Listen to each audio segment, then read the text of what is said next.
بینەرانی عزیزی پێشەنگ تیڤ یاوەرەتان باش، جارێکی ترێژ ساڵی نوێتان بەخۆشی و ئێوە هاتینەوە لاتان بۆ پێشکەشکردنی بەخشی ڕاستەوخۆی بەرنامەکانی پێشەنگ تیڤ. ئەمڕۆ یەکەم بەرنامەی ساڵی نوێ پێشکەشتان دەکەین، هەروەکو ڕامانگەیان لێرە بەدووە بەرنامەکانی پێشەنگ تیڤ لە شەوانی چوارشەممە کاتژمێر 9 شەو بە کاتی کوردستان دەبێت. وەک هەموو جارە ئێوەش دەتوانن بە سەرنج و تێبینی بەشدار بن لە بەرنامەکانمان و وەکوتریش پێشنیارمان پێ بکەن. عزیزان، بەرنامەکانی ئەمڕۆمان 4 کانونی 2023 لە کۆمەڵێک بابەت پێک دێت، سەبارەت بە ئاراستی ڕووداوەکانی ئێران چاپێکمان دەبێت، پاشان سەبارەت بە جێگە و ڕێگە و ڕۆڵی ژنان هەم لە ئێران و هەم لە کوردستانە بابەتێکی ترمان دەبێت و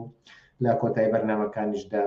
سەبارەت بە قوربانیانی شوێنی کار و ئاوردانەوەیەک لە دوای ئامارەکان کە لەم بارەوە بڵاوکراوەتەوە بابەت و بەرنامەمان دەبێت. بە هیوای ئەوەی کە بەرنامەکانمان جێ ڕەزامەندی ئێوە بێت و کاتێکی سوودبەخشی لەگەڵدا بەرنەسەر لەگەڵمان بۆ بەرنامەکانی ئەمڕۆمان.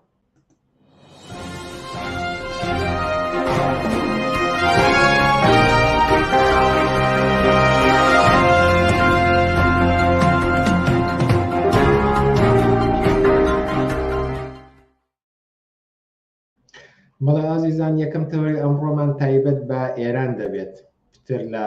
3 مانگە نزیک دەبینەوە لە 4 مانگە خڕۆشانێکی جەماوەری لە پاش تیرۆری ژینە ئەمەنیوە هاتوتە مەیدانەوە.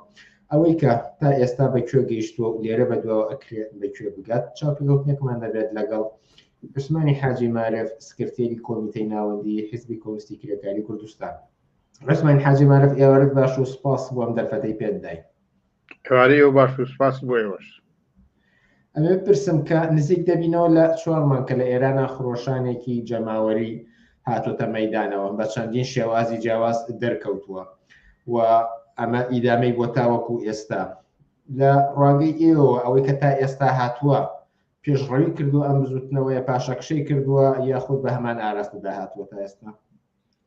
بۆچێنی وێن گرنگترین لە مەسەلەیە کە باسی پێشڕەوی بکەن ئەوەیە کە ئەم ناڕەزایەتیە ناکوژێتەوە، ناوەستێ، کارەکانی پێ هەبێ یا جۆری معاملەی خەڵک لە بەرامبەر دەسەڵاتی کۆماری ئیسلامی یا جۆری تەرەفین هەردوو لە هەم دەسەڵاتی ئیسلامی سیاسیە کۆماری ئیسلامی وەکو پاراستنی دەساڵەکەی دەڵاتەکە هاوڵدار بۆ هێشتنەوەی دەسەڵاتەکەی ئەنوا ئەبینین زیندانیکردن، ئەعدامکردن، ڕەشەکردن، سای بەکارێنێک کە لە ئاسێکی جیهانیا زۆر دەستی کەشف و معلوم و جێگای هین نییە، جێگاوی کە بڵین ناوی چێ شتێکی شاراوە بێ. ئەلمهم بەڵام لە هەمان کاتە ناڕەزایەتەکان بە معنایەک ئەوەی کە ئەتوانین بڵین ئەوەی لە سەرەتای دوومانی ئەوەڵەیە کە تەواوی سەرتاسەری شارەکانی ئێرانی گرتووە و بەرفراوان بوو، بەتایەتی شارە گەورەکان هەتا شارەکانی کوردستان خڕۆشانێکی جەماوەری بەرفراوان کە ناوەستا بە هیچ جۆرێک. و ئەوەچینی من ئەو خڕۆشانە ئەنجامەکەی ئەساسیە ئەوەی کە کۆمەڵگەی ئێران یا هاوڵاتیانی ئێران کۆمەڵگەی بەگشتی ئەم دەسەڵاتیان ئەیانەوێ بڕوە تەواوی کەریتر. ئەنی دوای 46 ساڵ لە دەسەڵاتی کۆماری ئیسلامی خەڵک بە هەموو مانایەکی ژیان و گوزەرانی و مەسەڵەن بڵێن بۆ نمونە زەحمەتکێشی لە بەرامبەر ئەم جمهوری ئیسلامیە کە چەندین ساڵە کێشایەتی ئەم ئامادەی بۆی کە ئەم کۆماری ئیسلامی خاتە لاویکە و خودی مەسەلەی ئەسڵی ئەمە باقیە، ئەمە بە هیچ جۆرەکەمی نەکردووە. لەو بارەیەوە ڕۆژ بە ڕۆژ پێشڕەویەکرد، لەو بارەیەوە ڕۆژ بە ڕۆژ ئەو بەرفراوانی زیاتر بێ. بەڵامی کە جۆری ناڕزایەتەکان ئاڵوگۆڕی بەسەرایە ئەبینین کە مەسەن لە شوێنێکە لە مناسەباتی ناشتنی کەسەکانە کۆبوونەوەیکی بەرفراوانە بێ، یا مەسەرەن مانگرتنە بێ، یا کرێکاران نەگرن، یا لەناو بازاڕە مانگرت نەکرێ، یاخۆ مەسەمرین بۆ نمونە ئەو ڕسمانەی کە هەند ڕەمزی ئیسلامی سیاسین، ڕەمزی کۆماری ئیسلامی سیاسی لە سلێمان قاسمی لەسەرها لە ڕسمی خامنەی ئەی سووتێنن. ئەمانە هەمووی بەردەوامی ئەو ناڕزایەتیە. تا ئەم لەحظەی کە ئێمە قساناکەین ئەو ناڕزایەتیانە بە ئەشکالی جۆراجۆر باقیە. بەڵام ئەتوانم بڵێم کە بەو شێوەی کە لە تەواوی شارەکانی ئێرانە ئەوەی کە شەقامەکانیان پڕەکرد لەم بارەوە کەمێک پاشەخشەی کردووە بەڵام ئەوە هیچ مەترسینە لەسەرێکەوە ئەو ناڕەزایەتیە بڵێن دێتە دواوە پاشەخشەیەکە و کۆتایی پێدێ ئەو خۆشانە بەرەفراوانی ڕوا بۆ مانایی کە لە ئەوڵەوتم هەر بۆ مانایی کە خەڵکی ئێران تازە لە ئیلا ئەو کەسانی کە عقیدەتی و کە ئەخەلێتێک لە کۆمەلگا لەگەڵ کۆماری ئیسلامیان بەخێکەی هەمووی ئەیانێ ئەم کۆماری ئیسلامیەت تەواو کرد بەڵامە پێشڕەوی تری چییە ئامادەیەکانی چییە ڕێخستنەکانی چۆنە ڕاهبەریەکەی ئەبێت چۆن کرێ ئەمەیەکێکە لەو بۆشایانی کە لەو ناڕزایەتیانە هەیە بەڵام بە هەر شێوەیەکی بێ لە تەحلیلی ئەخێرا دواشی بکردنەوە خەڵکی ئێران ئەیانێ ئەم دەساتە جامات ئەگەر بەم زوانەش نەڕوخێت کۆماری ئیسلامی تازە ناتوانێ وەکو ئەو کۆماری ئەو دەسەڵاتە سیاسی کە 40 ساڵە بە ئەنوا شێوە زەجر و ڕەنجی ژنان و خەڵکی ئازادی خواز و کرێکار و زەحمەکێژەیە بتوانێت بەو شوێ بەردەوام بێ عاقبەتەکەی ئاکامەکەی هەر ڕوخانە ئەتوانێت جا لەگەڵ جا پاشەخشەی زیاتری پێ بکرێت ئێستا دەرزێکی گەورە لە بینی جەماوەر و لە بینی دەسەڵاتی سیاسیە معنایە کە ئیتر ئەم هەر یەکەی تەرەفێکی کردووە ینی هەلومەرجێکی شۆڕەجێڕانی دروست کردووە کە ئیمکانی ڕوخانی دەسەڵاتی کۆماری ئیسلامی هەنگاو بە هەنگاو ئەباتە پێشەوە ئەمێ بپرسم بڕێک وەرتەشی بکەنەوە کە بۆچی جمهوری ئیسلامی ناتوانێت بگەڕێتەوە بۆ پێش ڕووداوەکانی بۆ نمونە کوشتنی ژینە ئەمینی سەرەتای مانگینەوە بۆچی ئەمە ئیمکانی نییە لەبەرەوەی کە ئەگەر جاران پێشووتر جۆری سەرکوتەکەی خواردبێتی سەرکوی خەڵکی کردبێ سێداری کردبێ و ڕێگەی بە خەڵکت بێ ئەنوا یاسا و مەسائلی هێنابێ حیجابی بە زۆر فەرز کردبێ ئەو شتانی کە وشێتی کۆمەڵگەی ئێرانی پێ لە قاڵب با ئەمانە تقریباً ناتوانێت ئامادەکاری نییە ینی خەڵک لێ قبول ناکات ناکرێت جێبەجێ نابێت تا خەڵک بە ژنان بە ماسواری ماتۆڕەوە لە خیابانەکانە بە ماچکردن بە ئەنوا شێوە تعبیر لە ئازادی ژنانەکەن بە ئەنوا شێوە تعبیر لەوەکەن کە ئازادی کاڵاپۆشیەکەن ئازادیەکەن کە یا بەسەر بە جۆرەها شەوە بینیمان کە حیجابەکانیان سووتان کەەوە لە چەندین شوێنان لە ڕەمزی کۆماری ئیسلامیاننا لە شخصیات ئەسەکانی یا ئەنێوە ئەنی خەڵک ترسی شکاوە لەم دەسەڵاتە ئەمە نقطەی جەوهریە شکانی ترس دەسەڵات نقطەیەکی پێشڕەویە بۆ هەر کۆمەڵگەیەکە لە بەرامبەر دەسەڵاتەکەی بیکە مەسەڵەن لەم ساڵام خەڵکە بڵێن ئەگەر کەسانێ وەکو خەباتجێر وەکو شۆڕژێر وەکو خەڵکانی مبارز لە بەرامبەر دەسەڵاتە لەم لەلاوە سابنەوە ئێستا مەسەلەکە کۆمەڵایەتیە بەرفراوانە ئاسێچکەی گرتووە ڕۆژ نییە سعات نییە شەو نییە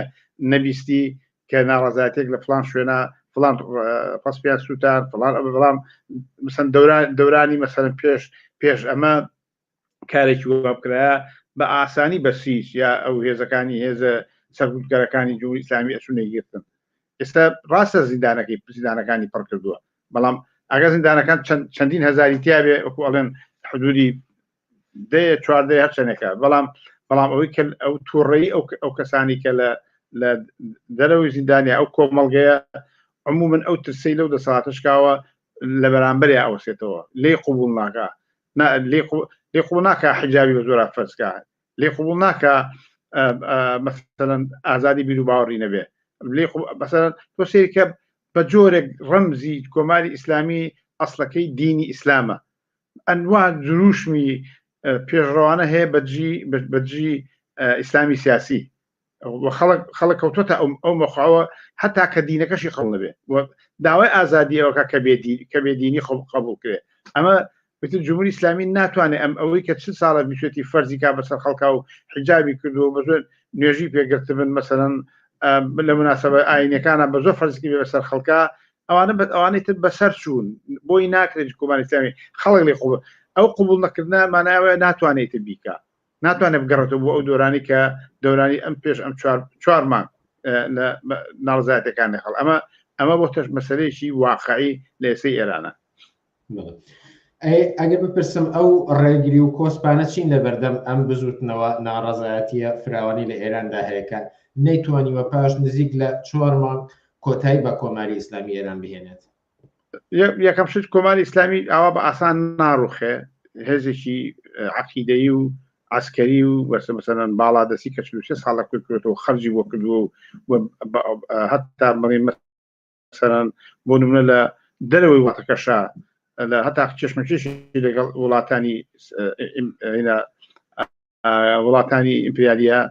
وڵاتانی هێزی دنیادا بەتایبەتی ئەمریکا لەسەر ئەتۆم لەسەر چەند شت هێنایەتی بە هەموو حەسارێکی اقتصادیەوە کە لەسەری بووە و لە هەمان هەتا ئەو هێزی کە لە لوبنان هەیەی لە بۆ نمونە لە یەمەن هەیەی لە عێراق هەیەی لە سووریا هەیەی لە هەموو شوێنێ ئەو ئیمکاناتانی کە خەرجی کردووە 40 ساڵە توانێتی ئیداری خوکە ئەم هەیبەتی ئێشتا ئەم ئیمکاناتانی واقعین ماون لە دەستی نەیەوە مثلەن ئەبینی کە هێزی چەگال لە لوبنانەوە ئەبا لە عێراقەوە ئەبا ئەمە واقعیەتی ئەم دەسەڵاتە وەکو مثلا وەکو بڵین ڕوخانی شانیە وەکو ڕوخانی سەدام حوسێن نییە کە هەتا بینی زۆر بەشبەشە و هێزێکی گەورەترە متەمەکینترە ڕاستە خەڵک ناوێ بەڵام وەختی ئەوێت تا خەڵک بگاتەوەی کە چۆن ئەم دەسەڵاتە بڕێنە بەشێکی خولی دەسەڵاتەکەیە بەشێکی جۆری ڕێخستن و ڕەهبەریکردن و ئامادەی خەڵکە ئەم ئەترازاتانە ڕەهبەری سەراسەری نییە ڕەهبەرێکە لە هەموو ئێرانە بانگەواز بە کە لە فڵان ساعتە چی بکەن لە کوێ بچنە پێشەوە لە کوێ بێتە دواوە ئەنی بەشبەشن هەر شارە بە مثلەن بە ویست و ئارەزوو بە تۆڕەبوون و ناڕزاتی خۆی و تعبیراکە ڕەنگە کەسانی هەبن لە ژێرەوە بەڵام شخصیاتی تیاوێ کەسانی سەراسەری بڵێن حزبێک هەبێت تازیمێک هەبێت کە بتوانێت ئەمە بچێتە ئەم ناڕزات هێنە بچێتە ژێر ئۆتۆریتەوە یاخۆ ژێر ڕێنمایی و ئامۆژگاری و تەوجیهاتێکە هێزێکی سیاسی بیا نییە لە ئێران ئەمەش زعفێکە و هیچ هێزێکی سیاسی کە ئێستا بە ئەحزابی ناسیۆنالیستی سەڵتەنە تەڵەب بە هەتا کۆمۆنیستەکان هەتا خەڵکانی ئازادی خواست هیچ جێشێن لەمانە ناتوانن ئێستا لە داخلی ئێرانە لە داخلی ئێرانە بتوانن ڕێخەری ئەم بزوت بن یەکێک نەبوونی تەنزیمە دوو نەبوونی ڕابەرانێکی سەراسەریە کە یەکدەست هاودەنگ پێکەوە تەوجیهی دروست بن بۆی کە لە کوێ بچێتە پێشەوە لە کوێ بێتە پێشەوە و لە خودی پێکهاتەی خەڵک ئەمە دروستکات ڕەتە هێزە چەند ئەحزابێکەن هێزێکن کە یانوێ لە دەرەوەی خەڵک خۆیان بۆ خۆیان پیاکەن و پیا بکەن بەڵکو مەسەلەن ئەو ئەحزاب ناسیۆنالیستە فاشیستەکانی کە لە کوردستانە هەیە لە شوێنیکە هەیە تەڵەب جەماعەتی کۆنیشا کە یانوێ بە جۆرێک معنای لە پیاکەن کە تا ئێستا ناتوانێت و کارە بکەن بەڵام ئەوانە لە پەیوەند بە خەڵکەوە نییە ئەوەی کە من مەبەسمە ڕێخستنەیە کە ئیرادەی جەماعەت پارێزێت سەربەخۆی ئیرادەی جەماعەت براسێت دەخالەتی ڕاستەوخۆڵک دەوری هەبێ ئەحزابێک و هێزێک بێنە پای ڕێخەری ئەو جێگە و ڕێگەی بن و ڕەهبەرانێک بێن ئەو جێگەی بن کە ئیرادەی خەڵک بێ ئیرادە نەکەم ئیرادە لە خەڵک مەسەنەوە خەڵک خۆی بڕیار بە لە کوواچیەکە چۆن ئەچێتە پێشەوە ئەکرێت تەوجیهات بێ ئەکرێ بڵێ وا بکەی باشە بەڵام بێ مەقبولیەتی لای خەڵکە بێ یعنی بە معنایەک دەسەڵاتی خەڵک ئەبێ ئاتۆ خرۆشانێک هەڵسانێکی جەماوەری بۆ ڕوخانی دەسەڵات ئەبێ ئەڵتەرنەتیڤەکەی دەسەڵاتی خەڵک بێ ئیرادەی خەڵک بێ بڕێ من ئەمە تاسەت ئەو خەڵکە باسی شورا کرێ باسی دەسەڵاتی خەڵک کرێ بەڵام شتێکی ڕێکخراو نییە شتێکی سەراسەری نیە ئەمە یەکێ لە زعفەکانێتی یەکێکە لە بەجاروی کوتم خۆری دەسەڵات وایە ئەمە ژووە ئەحزاب ینی حتا ئەمە ڕەنگە فرسەت دروستکە ئەحزابی تر ئەحزابێک کە ئەیانەی خەڵک بە ئیرادەکەن وە وەکو ئەشکە بە ئایدۆلۆژیایەکی کە بە سیاسەتێکی کە بە دەخالەتێکی کە جۆرە ئێران سازمان بنەوە هەتا دەخالەتی غەرب و ئەمریکا ئەوانەش ئەگە بۆیان مەسێساوان نایانەوێت لەگەڵ ئەوە نین جمهوری ئیسلامی بڕۆ یانە جمهوری ئیسلام تعدیلاتێ لە خۆیان بکە ئیسلاحاتێ لە خۆیان بکە بەو شێوەیە بەڵام مەسلحەتی ئەمریکا و غەرب ئەوەی کە لە ئێرانە هەنە لەباری ئابووری لەباری رابطەی سیاسی لەباری دیپلۆماسی لە هەموو لە زۆر باریترەوە ئەوە نییە کە ئەوان بیانێ بڕوخێ ینی ئێشتا ئەوانش نەگەشتنەوەی کە بڵێن قبولیکەن ئەم مادام خەڵک تەواو کۆتایی بەم دەسەڵاتە هێنێ و هێزی خەڵک ئەنی هێزی خەڵک دەسات بێنە ئەوان مەجبورن چەند ئەڵتەرنەتیڤ ئێستا ئەڵتەرنەتیڤ ئەهێنە پێشەوە سەڵتەرەوە هێنن لەگەڵ ئەو هێز و بێزی لیبرال و بۆرژوازی ڕێکەون کە دوای ڕوخانی جمهوری ئیسلامی ئەوزاعەکە بڕاتە پێشەوە بەڵام ئاستەکەی کە نەچۆتە ئەو ئەوەی کەیتە بڵێن ئەوە بەیانی کۆتایی بێسا دوای 4 مانگەکە غەرب و ئەمریکا وڵاتان کە دەخالە دەکەن ئێستا نمونەیەکی هینیانە نەمجاهدینان بۆ مەقبول و سەدەن تەڵەبیش نەچەنە نموزەجێکە پێشکەشیەکەن بەڵام لەناو خەڵکان مەقبولێتی نێت ئەویش شۆڕش بەبری کراوە خەڵک کردووە کۆتایی پێناوە لە زەمانێکە المهم بەسمەوەیە کە زۆر لە سەری نەڕۆین ینی جمهوری ئیسلامی تەواو ئەبێ بەڵام ئەمە وەختی ئەوێ ئیمکاناتی ئەوێ ئامادەسازی ئەوێ ڕێکخراوی ئەوێ ڕەهبەری ئەوێ وەک دوا پرسیار بپرسم کە ئیدامە کێشان و یاخود ئەوەی کە بە ئەنجامێکی تر بگات ئەم خڕۆشانە جەماوەریە چی کاریگەریەکی لەسەر کوردستان و عێراق دەبێت یەکەم شت خۆی ئیدامەکاری ئەبێ ئەوەی کە لە ئەوڵ شەوتمان ئەگەر جۆرە لە پاشەکشە هەبێ لە جۆریوی کە ناڕەزاتەکان بەفراو بوون ئێستا بەو شێوەی پێشوتە قابل لە دووبارە بێتەوە بەڕێ منەوە قابلی دووبارێ بە هەر جۆر و سیستەمێک و زاڵمێتێکە جمهوری ئیسلامی بیکا و ئەتا ئەو ئەعدامکردانەی کەیکا خەڵک زیاتر تووڕاکە ئەوەی کە خەڵکی لە خۆی ڕەنجانوە ئەوەی کە خەڵک تووڕەیی و ناڕەزایەکانی لە فرسەتی تر بێڕەحمانە بێ بەرامبەر جمهوری ئیسلامی یعنی ئەوەی کە جمهوری ئیسلامی کا بەرامبەر بەم خەڵکە ئەوە پاشەکشی پێ بکات بیترسێنێ ڕەنگە تاکتیکەکانی جۆری ئەشکاری ناڕەزایەتەکانی بۆ ڕێ خەڵک و خۆی ئامادەتر کا بۆ دەورانێکی تر بۆ دەورانێکی تر بە ئامادەترەوە بێتە دەرەوە کوتە کە ڕێکخراوی ئازادی خواز و کۆمۆنیست و چەندها ڕێکخراوتر کە لەگەڵ ئەو خەڵکن و دیفاع لەو خەڵکەکەن دیفاع لە دەسڵاتی خەڵکەکەن ئەمانەش ئەوش زمینەی دروست کردو بۆ ئەوانە بۆ ئەوانی کە هاوسۆزیان لەگەڵ خەڵکە هەیە بیر لە دوا ڕۆژی خەڵکەکەنەوە و بیر لە دەسڵاتی خەڵکەکەنەوە ئەوانش ڕۆژ بە ڕۆژ بەڕیم بە بۆچوونی من دێنە پێشەوە حتمما تافقا دەکرێت ئەنوا جۆرەوەی کە بۆ مەرجێکە دەسەڵات و ئیرادە و خواستی خەڵک پارێزن ئەمە ئەخیرەکەوەیە کە جمهوری ئیسلامی درەنگ یازوو کۆتاییە تەسیرەکەی ئەوەیە کە لەسەر ناوچەکە چەند جاری کەش ئیشارەمان پیا و قسەکرا و پێما شتێکی ڕۆشنەوەی کە ڕوخانی کۆماری ئیسلامی ئێران ئیسلامی سیاسی لە ناوچەکە ئەباتە دواوە بە تایبەتی ئیسلامی سیاسی لە ناوچەی ڕۆژهەڵاتی داوەڕاست و لە زۆر وڵاتی ترە بەڵایەکە بەسەر خەڵکەوە ئیسلامی سیاسی یعنی جۆرێک ژیان و گوزەران و پێشڕەوی و ئازادی خوازی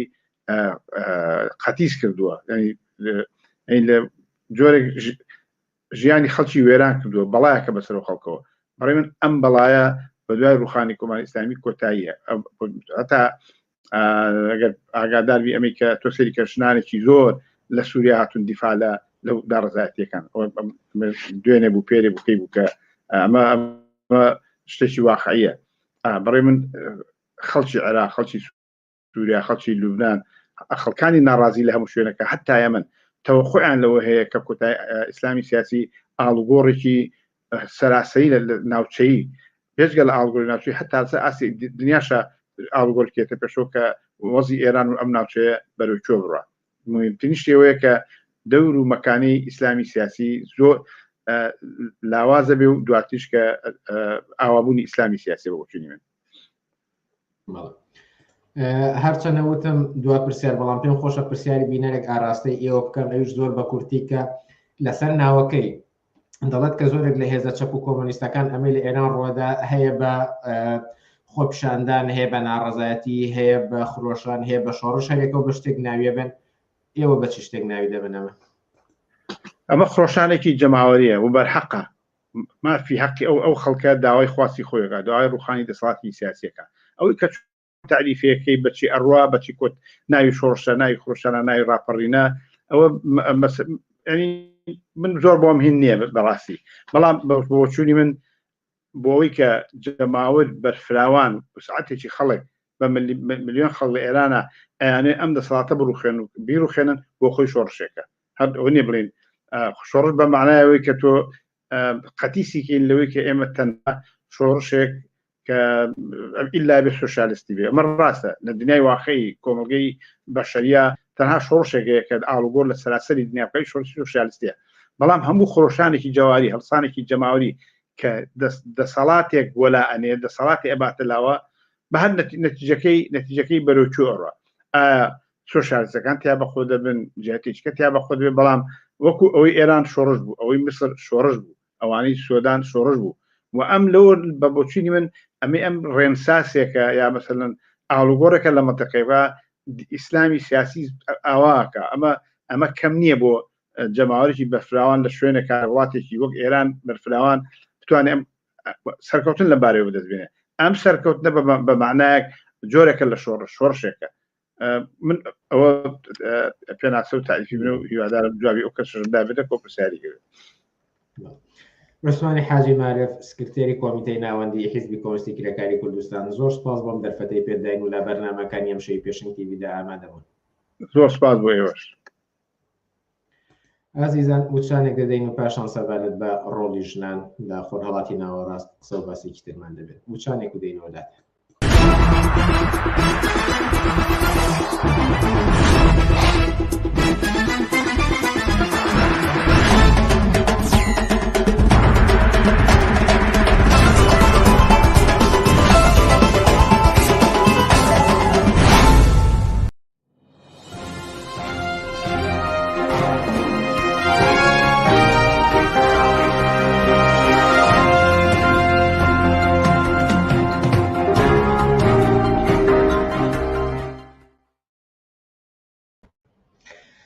بەڵێ بینەرانی ئازیز لە سەر جێگە و ڕێگەی ژنان لە ڕووداوەکانی خۆرهەڵاتی ناوەڕاست و مەسەلەی ژنان بە گشتی هەڵسوڕای بزوتنەوە یەکسانی خوازی ژنان لاوژە جەوادمان لەگەڵدایە. لاوژە جەواد ئێوارە باش و سپاس بۆم دەرفەتەی پێداین. ئێوارەی تۆش باش هاوڕێ بنار زۆر سپاس ئێوارەی تۆ هەموو بینەران و بیسەرانمان باش و هیوادارم گفتگۆیەکی باشمان نەبێت. هیوادارم بە هیوای تر دروستیش بۆ ئێوە.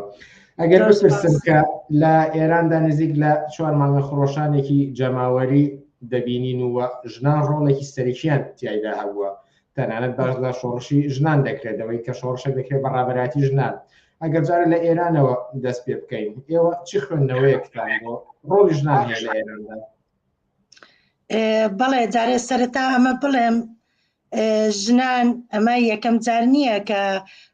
ڕۆڵ و کاریگەریەکیان لە ئاڵوگۆڕ و لە شۆڕش و گۆڕانکاریەکان هەبێت لە ئێراندا. ئێمە ئەگەر بگەڕینەوە بۆ شۆڕشی ساڵی 1970 هەر بە هەمان شێوە ژنانی خەباتکار و شۆڕژێر و ژنانی سۆسیالیست و کۆمەنیستی ئەو سەردەمی ئەو کاتە ڕۆڵێکی کاریگەریان هەبووە و بەشێکی سەرەکی شۆڕش بوونە و دیێنەمۆی ئەو شۆڕشە بوونە. و ئەگەر بۆ مێژووی کۆنتریش بگەڕینەوە ئەوەی کە لەوێ شۆڕشی مستەدەق و گۆڕانکاری و هەندێک ئاڵوگۆڕێکە لە ئێرانە ڕوویداوە لە پەنجاکانەوە کە سەری هەڵداوە ژنانێک کە بە تایبەتی کە خوێندکاری تانکۆکان بوونە بە هەمان شێوە ڕۆڵی سەرەکیان لە شۆڕشە بۆ ببورن ڕۆڵی سەرەکیان لە شۆڕشە بۆ و کاریگەریان هەبووە. ئەگەر بگەڕمەوە سەر پرسیارەکەی تۆ پرسیارەکەی ئێوە بوو کە ئەگەرانە نەبم لەم ڕووداوانی ئێستادا ڕۆڵی ژنان چۆن هەڵدەسەنگێنن لە ئێراندا ببورن لەو کاتەیە گەر و تۆزێ بەڵێ دیارە لەم فەسڵەدا ئەمینە پەتایانە ئەگەر ئێمە سەیرێکی ئەو گۆڕانکاری و ئاڵوگۆڕانەی 4 مانگی ڕابردوو بکەین کە لە ئێراندا ڕوویاندا دیارە من باوەڕم بە شۆڕشی ژنان نییە بە تەنیا باوەڕم بە شۆڕشی یەکسانی خوازی هەیە باوەڕم بەوە هەیە کە بەرەی یەکسانی خوازی و ئازادی خوازی بێتە مەیدان و ئاڵوگۆڕی ڕیشەیی لە کۆمەلگایە بەدەستبێنەیە. بەڵام لێنین لە ساڵی لە دوای سەرکەوتنی شۆڕشی ئۆکتۆبەر لە یەکەم کۆنگرەی دوای شۆڕشکە ئەنجامەکرد دەدرێ ئەو قسەیەکە لە هیچ شۆڕشێکی کۆمەڵایەتی ناتوانێت بەبێ ڕۆڵ و کاریگەری ژنان سەرکەوتن بەدەستبێنێ. ئەگەر ئێمە تەمەشایەکی بارودۆخی ژنان بکەین لە ڕۆژهەڵاتی ناوەڕاست بە تایبەتی لە ئێراندا ئێمە ئێستا جێگەی قسە و باسمانە ژنان هەوڵ دراوە بە یاسا بە ڕێسا بە قانون بە سەپاردن بە هەموو شێوەیەک ژنان بخەنە لە دەرەجە دوویی کۆمەلگا ڕابگرن. ژنان وەکو هاوڵاتی دەرەجە دوو تەمەشا بکرێن لە ژێرەوەی کۆمەلگاوە تەمەشا بکرێن بەڵام خۆشبەختانە هەمیشە ژنان لە هەوڵا بوونە لە تێکۆشانە بوونە لە خەباتا بوونە ئەم موقعەتەیان قبوڵ نەکردووە ئەم بارودۆخەی کە ئەم جارەش لە ئێرانە ڕوویدا چۆڕشی ژینا ئەمینی بڵین تەمەشا دەکەین هەر هەمان شێوە بوو هەر ئەوە بوو کتێکی گەنجی 22 ساڵ قبول ناکاتن یاسای جمهوری ئیسلامی بەسەردا بسەپێندێ و حیجابی ئیسلامی لە 100% قبول بکامە نمونەیەکێتی ژینە ڕۆژانە بە هەزاران نمونەی وا لەناو کۆمەلگای ئێرانە دەبینین مەسەلەی حیجاب یەک هۆکاریەتی هەزاران دلیل ئەبینین بۆی کە ژنان ناڕازی بن اعترازکەن بێنە مەیدان خەڵکی ئازادی خواز و یەکسانی خواز بێنە مەیدان و داوای مافەڕەواکانی خۆیان بکەین بەڵام ئەگەر ئێمە تەمەشایەکی ئەو بارودۆخەی ئێران بکەین کە ڕوویدا هەر لە سەرتاوە تەمەشاکەین پۆلیسی ئەخلاقیان نازانم ڕەوشتە هەرچێکی پێ دەڵێن ئەمە یەکەم هێرشتێک هێرشی کردۆتە سەر ژنان و ژنێکمان بە نمونە بینی کە بوو بە قوربانی سەرچیکە ژینە ئەمینی بوو ئەمە ژنێک بوو لەو لاوە تەمەشا دەکەین ئەوانەی کە لە خەستەخانەکە وەستاون زۆربەیان ژنن گوڵیان بەدەستەوەیە و گوڵ لەسەر تەرمەکەی دادنێن و بەڕێی دەکەن و بە جوانی بەڕێی دەکەن ئەو ڕۆژنامەوانانەی کە کاریان لەسەر و قەزەیە کرد ئەو قەزەیان کە تەقاندەوە لە سەرتاوە لە سەرەتای ئەم شۆڕشەوە تەمەشاکەین چەند ژنێکی زۆر ئازا و بەجەرگ بوون لە ناو جەرگەی جمهوری ئیسلامیە هاتن ئەو قەزیان کردە قەزیە و نەترسان و هیچ شتێکیان بۆ مهم نەبوو وەگەوەی کە هیچ شتێکیان نەبێت لە دەستی بن ئەم قەزیان تەقاندەوە کردیانە قەزیەی کۆمەلگا تەمەشاکە کوشتنی ژنێک ناڕەزایەتی چۆن ئیهانەکردن بە ژنێک کۆمەلگایەک دەشێوێنێ یەک کۆمەلگا بە تەواوی لە سەرتاسەری ئێران ئەم سەر بۆ سەری ئێران کۆمەلگا دەشرەقێنێ و شعاری ژن ژیان ئازادی کەمە نەزەرمان هەرچێکە لەسەر ئەساسەوە لەچکە لە بنەماهاتیە بەڵام ئێستا ئەمە بۆتە شعاری ئەم شۆڕشە و بە نەزەریش مەگەر لێکدانەوەشی بۆ بکەین لە ڕووی لێکدانەوە و لە ڕووی وشەسازی پڕ معنایە ژن ژیان ئازادی پڕ معنایە بۆ بارودۆخی کە ئێستا ڕووەدا لە ئێرانە چی پێ دەڵێن تەمەشاکەین دەبێتە شیعار بە هەموو زمانەکان بە هەموو زمانێکی جیهانی ئێستا لە سەرتاسەری ژدیان ئەمینە دەوترێتەوە ئەمە لە چ بارودۆخێکا ڕووەدا ئەمە لە چ کاتێکا دووردەدا لە کاتێکا ڕووەدا کە من بەڕاستی ئەگەر کەسێک بوومایە خۆم ئاسۆی سۆسیالیستیم نەبوایە و تەجروبەی ژنە کۆمەنیستی سۆسیالیستە گەورەکانی پێش خۆمانمان نەبوایە و تەجاروبی ئەوانمان نەخوێندباوە لەوانە بوونا ئومێد بووینایە بە جۆرێک لە خەباتی فیمینیستی ئێستای ژنان ژیژک بە جوانی ئیشارەت بەوە دەدا هەموو هینیان لە کۆمەڵێک شت کۆ کردبووە من زۆر جارەڵێم هەموو موشکلەی UN لەسەر مەسەلەی ژنان بوویتە ئەوە کە چەند ژن لەسەرکردایەتیا هەیە لە بەڕێوەبردنایە دیارە موهیمە ژن چەند لەسەرکردایەت و بەڕێوەبردنابێ بەڵام ئەم سیاسەتە چیە کە ئەو ژنە بەدەستیەوەی بە کام سیاست ئایا بە سیاسەتی یەکگرتووی ئیسلامی ژن سەرۆکی یەکگرتووی ئیسلامی بێ یا هەر حیزبەکەی ئۆردوغان یا هەر حیزبێکی تری ئیخوانی و کۆنەپەرستی ئەو حیزبە ڕاستیستەکان ئەو حیزبە ڕاست فاشستانە ئەمڕۆ لە ئەوروپا سەریانەڵدا زۆری سەرکردەکانیان بەبانە بوترێ بەڕێوە بەر و ژنی پێشنگ بەوانە بوترێ ئایا ئەم ژنانەی کە لە سەرکردایەتیە ئەوەستەوە بە هەمان بارودۆخی ئێستای کە ژنان لە جیهان و لە بازاری کارەیانە کە معاشەکانیان کەمترە لە دانیمارک حەدی وەسەتی معاشی پیا و 18% ژن زیاترە بە هەمان بارودۆخی موچە و معاشەکانیان لە سەرکردایەتیا بن یا هینی یەکسان باکرێ یەکسانەوە لە سەرکردایەتیەکانە بن لە بەڕێوەبردنا بن هەتا ئێستا ئەو شتانەیان بۆ ئێمە ڕۆشن نەکردوتەوە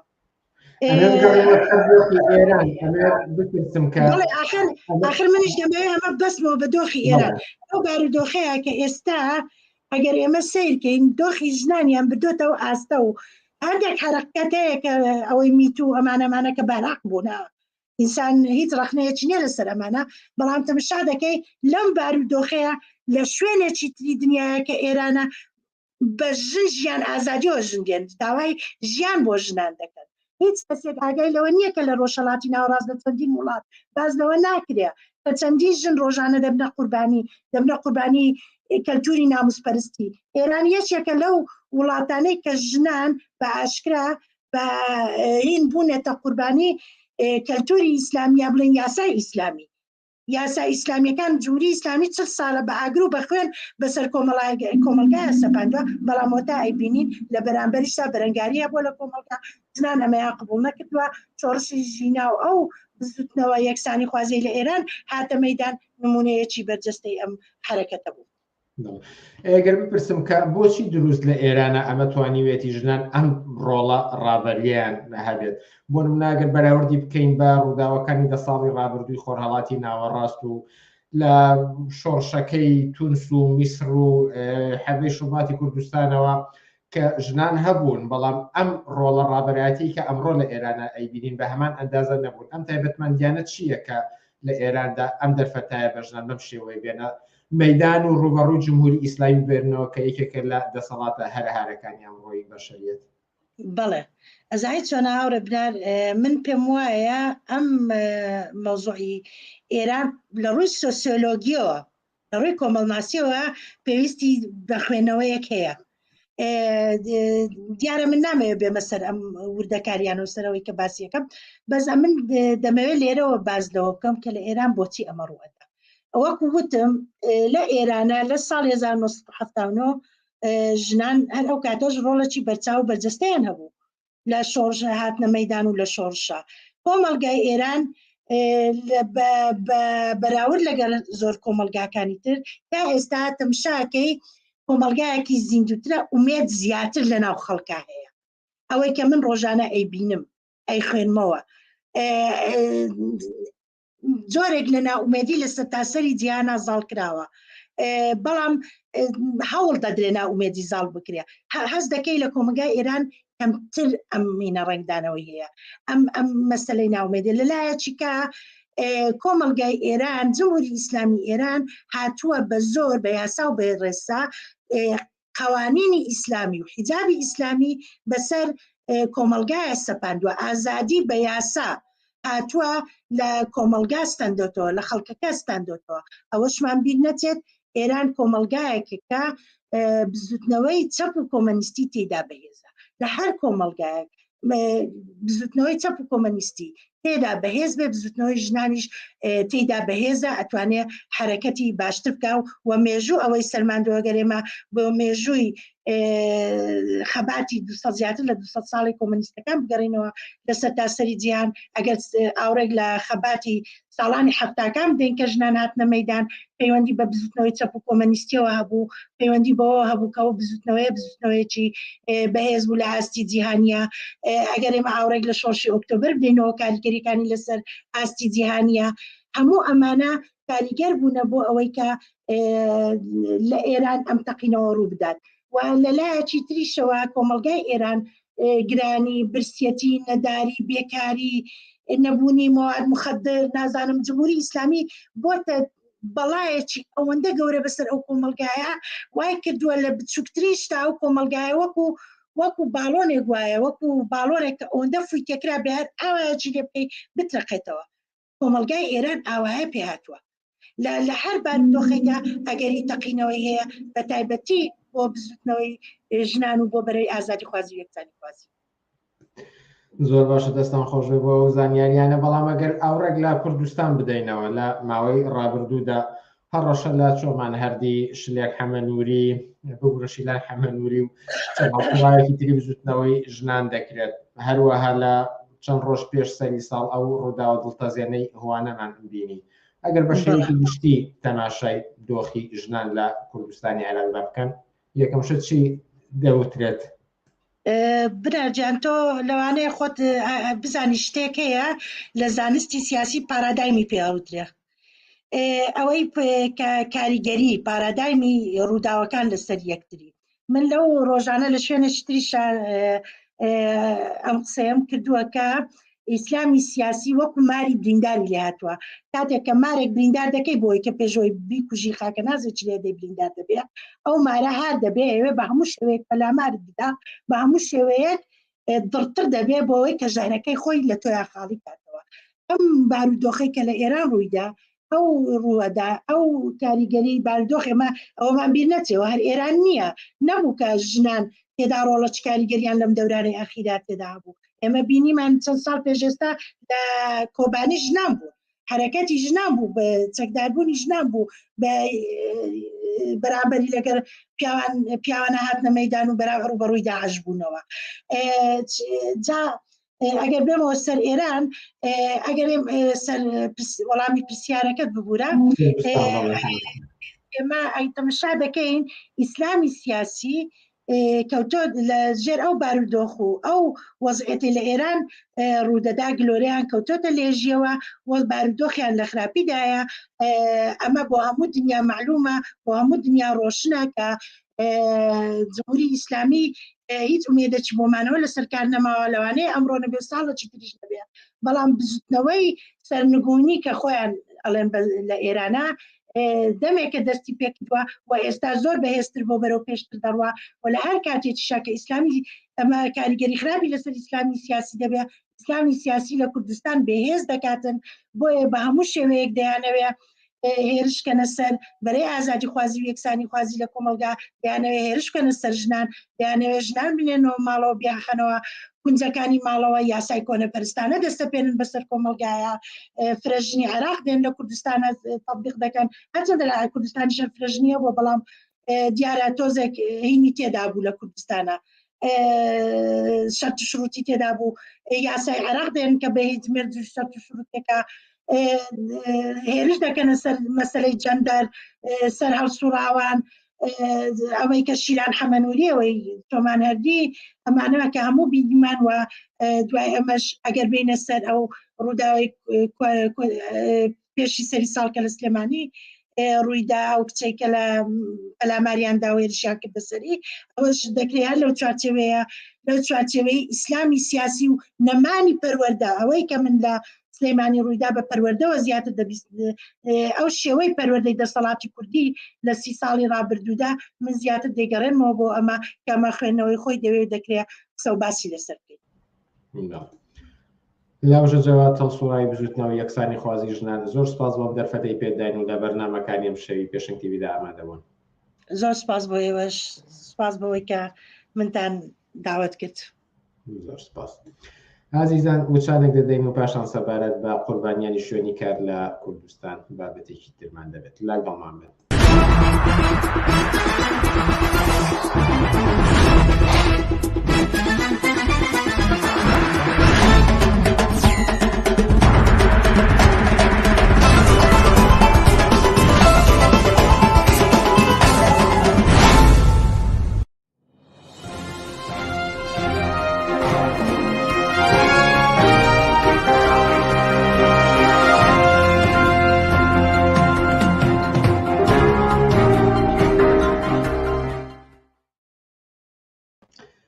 بارداوین لەسەر پێشکەشکردنی بەرنامەکانمان بینەرانی ئازیز و سەبارەت بە قوربانیانی شوێنی کار لە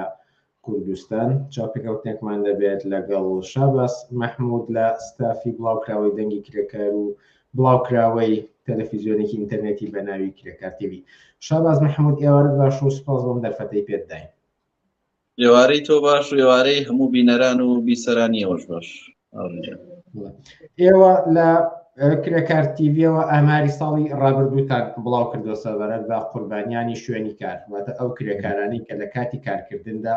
زیانیان بەرکەوتووە یاخود جانیان لە دەستداوە. هەروەها ئێوە لە بڵاوکراوەی دەنگی کرێکاریشدا هەموو ژمارەیەک چەند هەواڵێکتان لەم بارەیەوە بڵاو کردوتەوە وەکو بەرپرسی ئەو گۆشەیە. ئێوە خۆتان لە زاری خۆتان وەجارێ ئامارەکانی ساڵی ڕابردوو ببیستین لە ساڵی 2022 سەلامەتی شوێنی کار لە کوردستاندا چۆن بوو؟ بەداخەوە هەروەکو ساڵانی پێشوو کە لە کوردستانە قوربانیانی کار ڕێژەیەکی خەتەرناکە بە پێی ئەو جوگرافیایی کە هەرێمی کوردستان هەیەی کە نزیک بە 5 ملیۆن دانیشتوانی هەیە ڕێژەیەکی زۆر خەتەرناکە کە ساڵی بۆ نمونە 2021 لە کوردستانە 58 قوربانی هەبوو ساڵی 2022 کە تێمان پەڕان بە پێی ئامارەکانی ئێمە کە دیارە ئێمە لە زۆرێکی ئاگادارین بەڵام هەواڵیش هەبووە یان ڕووداوی کار هەبوو کە ئێمە ئاگاداری نەبووین و نەمانتوانێت دەستمان بە هەواڵەکەی بگە ئەوانەی کە لای ئێمە تۆمارکراون 59 ڕووداوی شوێنی کار هەبووە کە 59 کرێکار گیانیان لەدەستداوە لەوانە 21یان لە کرێکارانی هاتوو بوون واتە ئەو کرێکارە بیانیانە بوون کە لە دەرەوەی هەرێمی کوردستان و لە دەرەوەی عێراق لە وڵاتانی نیپال فلیپین ئێران سووریا ڕویان کردوتە هەرێمی کوردستان بۆ کارکردن 21یان لەو 59 21یان لە کرێکارانی هاتوون وە سێ لە قوربانیەکان کرێکارانی ئافرەتن یعنی ئەو کەسانن کە لە ناو کارە لە ئافرەتان سێ لە قوربانیەکان ئافرەتن و چواریان مناڵانی خوار 18 ساڵن بەداخەوە کە مناڵانی خوار 18 ساڵە تاکو ێسا لە مەیدانەکانی کارە لە مەیدانێکی مەیدانە بێڕەحمەکانی کارە لە ناو کاری سەخت لە ناو کاری تاقەت پڕوکێنە مناڵانیش هەتاکو ێستا کاریان پێکرێت بەداخەوە لەو 59 چواریان مناڵانی خوار 18 ساڵن یعنی ئەگەر دیقەتێ بدەین ڕێژەکە بەو شێوەیە کە بۆ نمونە زۆرترین جوڵە لە چ مەیدانێکی کارکردن نابێت زۆرترین قوربانیش لەو مەیدانەیە بووە ئەگەر دیقەت بین لە هەرێمی کوردستانە زۆرترین جوڵە لە بواری تەلارسازی و بیناسازیایە کەرتی بیناسازی بەگشتی زۆرترین ڕێژەکانی قوربانی لەو کەرتەیە بوون بۆ نمونە زۆرترین جوڵەی دروستکردنی بیناسازی و کاری ئیستثمار لەو مەجالەیە لە ناو پارێزگای هەولێرا بووە زۆرترین قوربانیش کەوتوتە پارێزگای هەولێرەوە کە 24 لە قوربانیەکانە کەوتنە پارێزگای هەولێر و 21شان لە پارێزگای سلێمانین و 5 قوربانیان لە پارێزگای هەڵەبجە و 9شان لە پارێزگای دۆک بوون واتە زۆرترین جوڵەی بازرگانی لە هەر مەجالێکە لە هەر پارێزگایەکە بوو بێ زۆرترین قوربانی هەبووە هۆکارەکە شێوەیە کە کۆمپانیەکان و خاوەنکارەکان بە هیچ شێوەیەک مەسەلەکانی سەلامەتی کرێکاریان دابین نەکرد لە ناو مەیدانەکانی کار لە ناو شوێنەکانی کارکردنی کرێکاران بەداخەوە تاکو ێستا لەوەی لە 100 کۆمپانیەکانی مەجای بیناسازیە تاکو ێستا تیمێکی سەیفتی نییە یعنی تیمێکی نییە بۆ پاراستن و بەڵام ئەگەرجار لەسەر ئامارەکە دڵنیابمەواتە ساڵی ڕابردوو 2022 59 کرێکار لە کاتی کارکردن گیانیان لەدەستداوە لەمە یەک لەسەر سێی زیاتری لە دەروی کوردستانەوە هاتوون بۆ کارکردن و 4 مناڵیتیایە و ژنیشی تایە ئەم ئەمارە دروست بوو ئەوەی کاڵبەت بە ئێوە گەشتەوە بووتە دیارە ئەکرێ زیاتریش بێ بەڵام ئەوانە بە ئێوە گەشت ئەفو چواریان ببوورە دەنگ بڕا لای من بەڵام ئامارەکە بەو شێوەیە ساڵی 2022 59 قوربانیە و سیانیان ئافرەتن و چواریشیان مناڵانی خوار 18 ساڵن و ئەمە بە بەراورد بە ساڵانی ڕابردووە هیچ کەمی نەکردووە یعنی هەر بە هەمان ئاستی فراوانی خۆی ماوەتەوە لە ساڵی بۆ نمونە لە ساڵی 2021 و 2020 تا 58 بە 56 قوربانی بووە ئەم ساڵ ڕێژەکە زیایی کردووە بۆ نمونە زۆرترین جوڵەی لە 7 ساڵێکە زۆرترین جوڵەی تەلارسازی و بیناسازی هەبوو بێ قوربانی زیاد بوو بۆ نمونە لە ساڵی 2013 ئاماری قوربانیان نزیک بوونەوە لە 65 و 70 قوربانی لە ساڵێکدا بەڵام 2020 و 21 و 22 56 بە 58 بە 59 قوربانی ئێگەرەستە بینە سەر هۆکارەکان ئاماژەتان بۆدا کە کۆمپانیەکان بەشی پارێزگاری لە ژیان و سەلامەتی کرێکارانیان نییە هۆکارەکان بەگشتی چی و چین بۆچی ئەم ڕێژە زۆرە لە قوربانیانی شوێنی کارمان هەیە وەک وتم بەداخەوان یعنی کۆمپانیەکان حکومەت ملزەمی نەکردوون بەوەی کە تیمێکی تایبەتیان بە وشیاری کرێکارانە بێت تیمی پاراستن و سەیفتیانە بێ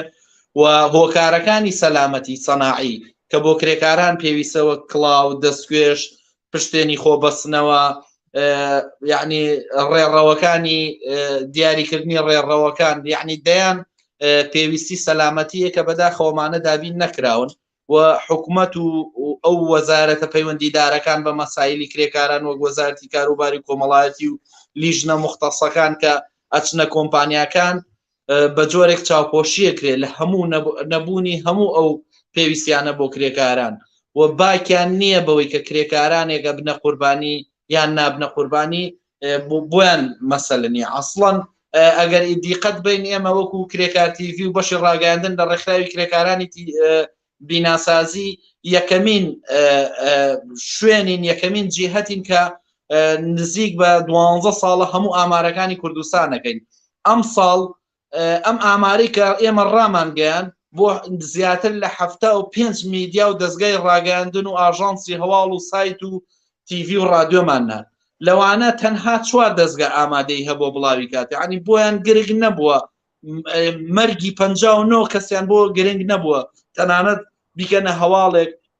ڕیپۆرتاژی لەسەر ژیان ئەمانە بکەن لێپێچینەوەیە یان بە دوواداچوونێ بۆ هۆکارەکانی مردنی ئەم 59 قوربانیەکەین کە یعنی ڕێژەیەکی ئەجگار زۆرە بە بڕای من.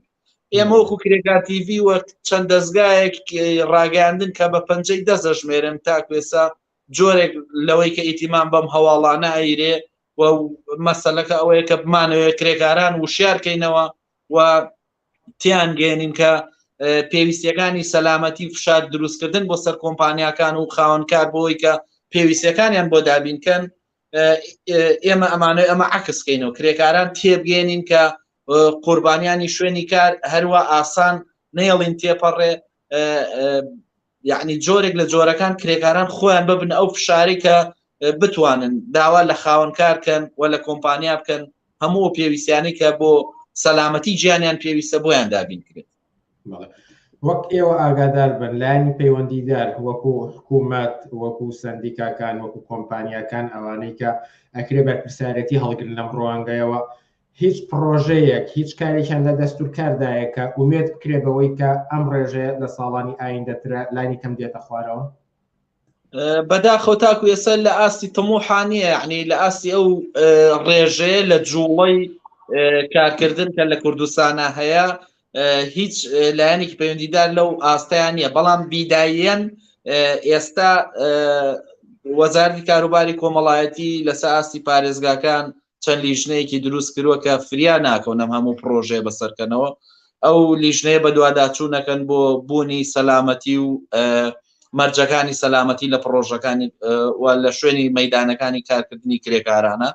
بەداخەوە بۆ نمونە لە پارێزگای سلێمانی تەنها یەک لیژنەی هەیە وەزارەتی کاروباری کۆمەڵایەتی کە ئەبێ پێویستە لانی کەم لە هەر پارێزگایەکدا بۆ 20 لیژنەی لەو جۆرە هەبێت چونکە مەیدانێکی کاری فراوان هەیە لە کوردستانە بە تایبەتی ئەو جوڵە فراوان و سورعەتەی کە لە مەسایلی بیناسازیە هەیە ئێجگار فراوانە لیژنێک فریای و هەموو پرۆژێ ناکا بەسەری فریا ناکەوێت بەسەری بکاتەوە فریا ناکەوێت کە بزانێت چ کۆمپانیایەک پێویستیەکانی سەلامەتی کرێکارانی دابین کردویان دابین نەکردو. ئەم ئامارانی کە ئاماژەی پێترا دیارە ئەو ڕێژەیە بوون کە گیانیان لەدەستداوە بەڵام پێم وە بێت لە جاریش باز لە حاڵەت کراوە کە بۆ نمونە کرێکار لە سەر شوێنی کاری زیانی تری پێگەیشتوێنی بەهۆی کارکردنەوە بۆ نمونە بریندار بووە یاخود تاوەکو ئاستێکی تر نێتوانین دووبارە بچێتەوە سەر کارکردن ئەم جۆرە بە پێوەی کە ئێوە ئاگادار بن چەندە بەربڵاوە لە کوردستاندا؟ بەداخەوە ئەوەی لە توانای ئێمەیان نییە وەکو دەستگای بۆ بەشی ڕاگەاندنی ڕێکخراوی کرێکارانی بیناسازی هەم وەکو ستافی کرێکار تیڤیش نەمانتوانیوە بەداخەوە عنی ئەم ئاماری ئەوانەمان لا نییە نازانێ و ڕێژەیە چەندێکە بەڵام حتمما هەزارەهایە سەدان کرێکار سەقەت بوون کە جارێکی کە توانای کارکردنی نەماوە و هیچ کۆمپانیا و خاوەنکارێکی حسابێکی بۆ نەکردووە یعنی ئێمە تەنها ئاماری قوربانیان ئەوانی کە گیانیان لەدەستداوە ئەو قوربانیانەی کە بەشێک لە جەستیان لەدەستداوە یان سەقەت بوون یان توجارێک کە توانای کارکردنی نییە یان بریناریەکی وای توش بووە کە جارێکە توانای کارکردنی نەمێنێ ئەمانەمان نەمانتوانی ئامارکەین بەڵام حتمما هەزارەهان و سەدان لەو هەزارانەش سەدان کەسیان بە جۆرێک تووشی پێکانی کار بوون کە جارێکە توانای کارکردنیان نەبێت نە وەزارەتی کاروباری کۆمەڵایەتی نە سندیکاکانی سەر بە دەوڵەت ئەو سندیکایانی کە لێرە مۆڵەتی ڕسمیان پێدراوە عەسڵەن نە بە دوواداچوونیان بۆ ژیانی ئەم کرێکارانە کردو کە تووشی پێکانی کار بوون و نە هاوکاریان کراوە و نە لە ڕووی تەندروستیەوانێ پێویستیەکانیان بۆ دابین کراوە لانی کەمە بواە وەزارەتی کاروباری کۆمەڵایەتی ناوەندێکی تایبەتی هەبواە بۆ کرێکارانی کە تووشی پێکانی کارە بن لە مەیدانەکانی کارە لانی کەم تەندروستی بە خۆڕاییان بۆ دابین کرێ و کۆمپانیا و خاوەنکار ئیلزام کرێن بەوەی کە بتوانێ لانی کەمی ساڵێک بۆ 2 ساڵی ژیانی تەمین کرێ موچەکەی نەبڕێ و کرێکاری کە توانای کارکردنی نەماوە لە پرۆژێکدا تووشی پێکانێکی قورسە بێ و وەزارەتی کاروباری کۆمەڵایەتی ژیانی ئاسانە توانێت بە جۆرێک لە جۆرەکان لەگە وەزارەتی تەندروستیە ناوەندێکی تەندروستی تایبەت دەبێ بەو کرێکارانی تووشی پێکانی کارە بن پێویستیەکانی تەندروستیان بە خۆڕایی بۆ دابین بێت. کرێکاران خۆیان ئەتوانن چی دەور و نەخشەیشان هەبێ بۆ ئەوەی کە بتوانن لە ئایندەدا ڕوبەڕووی ئەم کارە ساتانە نەبنەوە یاخوێن ڕێگیری بکرێت لە ناسەلامەتی شوێنی کار.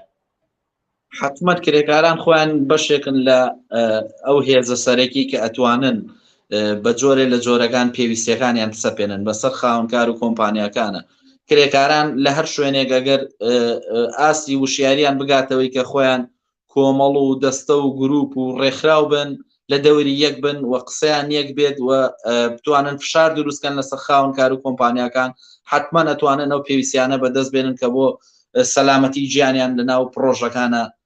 زەرورە. بۆیە ئێمە وەکو ڕێکخراوی کرێکارانی بیناسازی هەم وەک بەشی ڕاگەیاندن لەو ڕێکخرا و وەک دەستگای ڕاگەیاندنی کرێکار تیڤیش زۆر لەسەر ئەو مەجالە ئیشەکەین و هەموو بینینێکی کۆمەڵە و ئەو گروپە کرێکارانی کە دەنگمان پێیانەگات و ئەتوانین لەگەڵیانە تێکەڵبوونمان دروستە بێت لەگەڵیانە. یەکەمین شت کە ئێمە پێشنیاری ئەویان بۆکەین کە خۆیان توانن تۆڕ و دەستە و گروپ و جۆرێک لە جۆرەکان خۆیان ڕێکخراو بکەن چونکە بە ڕێکخراوبوونی کرێکاران ئەتوانین فشارەکان لەسەر کۆمپانیا لەسەر دەوڵەت لەسەر خاوەنکار دروستکەین کە بتوانین پێویستیەکانی سەلامەتی کرێکاران و لە هەموو بە جۆرێک لە جۆرەکان وا بیسەپێنین کە لە هەموو پرۆژەیەکی گەورەدا کە نزیک بە 500 کرێکارێک کاری تیاکە ئێمە بتوانین بنکەیەکی تەندروستی بە فشار بیان بکەینەوە و بتوانین پێویستیەکانی وەکو دەستگوێش و کڵاو و ئەو شتانی کە پێویستیە بۆ کرێکاران دابین کرێ و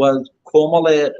پێویستی سەلامەتی کرێکاران هەیە کە لە مەیدانەکانی کارە زەروریەتی هەیە بتوانین ئەمانە بسەپێنین. یعنی ئەگەر ڕێکخراوبوونی کرێکاران لە هەر مەیدانێکە هەبێ کرێکاران خۆیان نەتوانن بەو فشارانە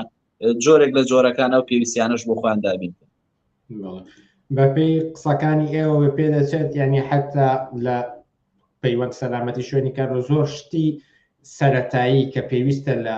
شوێنی کاردا بوونیان هەبێت دیار لەوانەشە هێشتا کەم و کورتی هەیە واتە شتێکی زۆر سەخت نیە بتوانیت کە ڕێگیریان بە شێوەیەک ڕێگیری بکەیت لە ناسەلامەتی شوێنی کاردا. حتمما یعنی پێویست سەرەتاییترین پێویستیەکان کە بۆ سەلامەتی کرێکاران پێویستە لە زۆر پرۆژە دابین نەکراوە. پرۆژە هەیە ئێمە نمونەی پرۆژەمان لایە لە پارێزگای سلێمانی لە مودەی 2 مانگە 3 حاڵەتی گیان لە دەستدانی کرێکارانی تیا بووە تەنها لێک شێوەیە یعنی تەنها کەوت نەخوارەوە بووە. مەسەلەکە چییە؟ مەسعەدێکی خارجی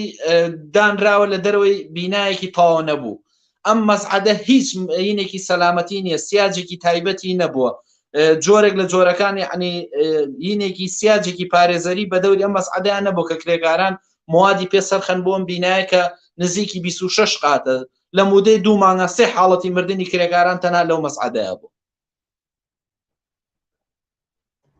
بەداخەوە بۆ ئەم حاڵەتە دڵتەزێنانە. کاتی بەرنامەکان بەرەو کۆتایی ڕات و ئەگەر شتێک مابێت لە پەیوەند بە قوربانیانی شوێنی کار و ناسەلامەتی شوێنی کار لە کوردستاندا بە گرنگی بزان ئاماژەی پێ بدەن فەرموون بکوفتی. دەستان خۆش بێت سپاس بۆم دەرفەتەی کە توانیمان لێرەوانێ گفتوگۆیە بکەین لەسەر سەلامەتی کار و قوربانیانی شوێنی کار کە بتوانین لانی کەم بتوانین دەنگمان بە کرێکارانێک بگا کە بۆیان گرنگە پێویستیەکانی سەلامەتی خۆیان و جۆرێک لە جۆرەکان ڕێنوێنێکی سەرەتایی بین بۆی کە چۆنی فشارێ دروستکەن لەسەر خاوەنکار و کۆمپانیەکان بۆی لانی کەم ژیانی خۆیان پارێزراوە. سپاس بۆ دەرفەت. شەباز مەحموود بەڕێوەبەری کرێکار تیڤی و لە دەست ستافی بڵاوکراوەی دەنگی کرێکار زۆر سپاس بۆم دەرفەتەی پێداین. ئازیزان لێرەدا دێینە کۆتایی یەکەمین بەرنامەکانی ساڵی 2023 هیواداری کاتێکی بەسوودان لەگەڵدا بێتە سەر تا چوارشەمەی ئایندە کاتێکی خۆش بۆ هەموو لایەک و هەرشاد و سەرکەوتوونە.